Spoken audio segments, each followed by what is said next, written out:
ہمارے یہاں شرعی احکام یہی ہے کہ وہ اس کا تعلق چاند سے ہوتا ہے.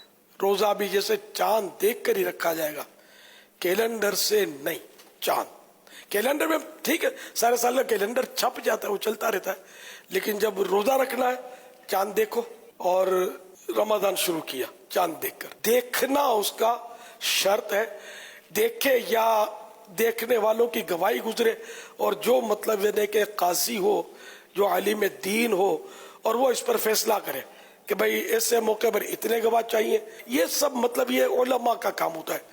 تو اس میں یعنی کیلنڈر پر بھروسہ نہیں. جاہل لوگ ڈنڈے لے کر گھوم رہے ہوتے ہیں اور اپنی قیاس آرائیاں کر رہے ہوتے ہیں کہ یوں کر دیا تو یوں ہو گیا. تو نہیں کرنا چاہیے.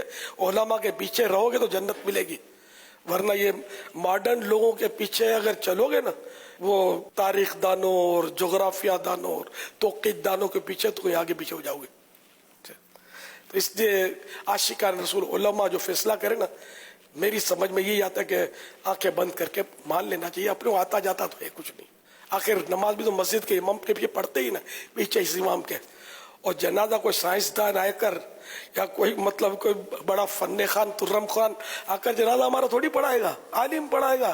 عیسیٰ علیہ السلام بھی بیچارہ وہی کرے گا. باقی ماڈرن لوگ جو یہ طرح طرح کی مطلب اپنی ہوشیاریاں کرتے رہتے ہیں اسکرینوں پر، ان کو جنازے کی دعا بھی پتہ نہیں آتی ہوگی کہ نہیں آتی ہوگی. وہ عالم دین ہے اگر، اور ہے عاشق رسول، گمراہ نہیں ہے، بد دین بد مذہب نہیں ہے، تو پھر بس ہمیں اس کے پیچھے چلنا ہے.